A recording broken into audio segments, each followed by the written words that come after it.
किती फालतू एक्झाम्पल दिलेलं आहे मित्रांनो. लक्षात घ्या, ही कष्ट करणारी माणसं आहेत, चोऱ्या करणारी नाही आहेत.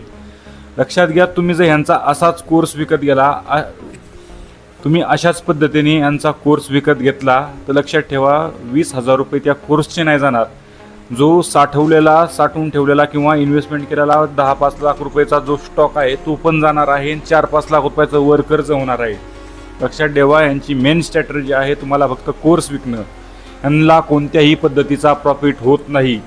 तुम्हाला वाटत असेल यांनी गाड्या घेतल्यात, बंगल्या बांधल्यात, आईबापांची स्वप्न पूर्ण करतात, आयफोन घेतात, मोठमोठे लॅपटॉप घेतात, तो हा शेअर मार्केटनं आलेला पैसा आहे. तर नाही, तो तुम्हाला विकलेल्या कोर्समधनं जो कमवलेला पैसा आहे त्यातून ही माया जमवलेली आहे. तुम्हाला इमोशनल करण्यासाठी हे लोक काय करत आहेत की अशा पद्धतीने रेल्वेमध्ये जे लोक चढतात ना की बाबा अशी तुम्हाला जिंदगी जगायची असेल, अशी जिंदगी जगायची नसेल तर आमचा कोर्स विकत घ्या किंवा शेअर मार्केट शिका. हा पूर्णपणे फालतूपणा आहे.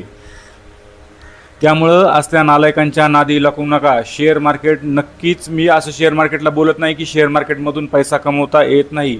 शेअर मार्केटमधून पैसा कमवता येतो, पण तो लाँग टर्मसाठी तुम्हाला शेअर मार्केटमध्ये गुंतवणूक करावी लागते. 10-5 वर्षांनी त्याचे थोडेफार पैसे होतात, डिव्हिडंडनुसार पैसा येतो.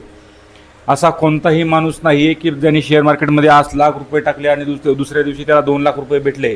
एखाद्याचा लक असू शकतो, पण दुसऱ्या दिवशी त्याचा बॅड लकसुद्धा असू शकतो. 1 लाखाचे 2 लाखसुद्धा होऊ शकतात किंवा 1 लाखाचे 0 सुद्धा होऊ शकतात. त्यामुळे असल्या व्यक्तींच्या नादी लागू नका. यांनी जे दाखवलेलं आहे की स्कॉर्पिओमधून, थारमधून, आयफोनमधून, मॉलमधून किंवा विमानातून, मोठमोठ्या हॉटेलमध्ये फिरायला गेलेल्या ठिकाणाहून व्हिडिओ बनवलेले असतील तर ती जी गाडी बंगला घेतलेला आहे तो शेअर मार्केटमधून आलेला पैसा नाही आहे. मी वारंवार तुम्हाला सांगतोय, ह्या लोकांच्या भूलथापांना फसू नका. तुम्ही जर 20,000 रुपयाचा क्लास लावला, ह्यांचा क्लास लावल्याच्या नंतरनं 4 लाख रुपयाची सेव्हिंगसुद्धा जाते. त्यानंतरनं ते रिकवर करण्यासाठी तुम्ही 2 लाख रुपयाचं कर्ज काढता. तुम्ही ओव्हरऑल लॉसमध्ये असता. त्यांना ह्याच्याशी काहीही देणं घेणं नाही आहे. त्यामुळं असल्यांच्या नादी लागू नका.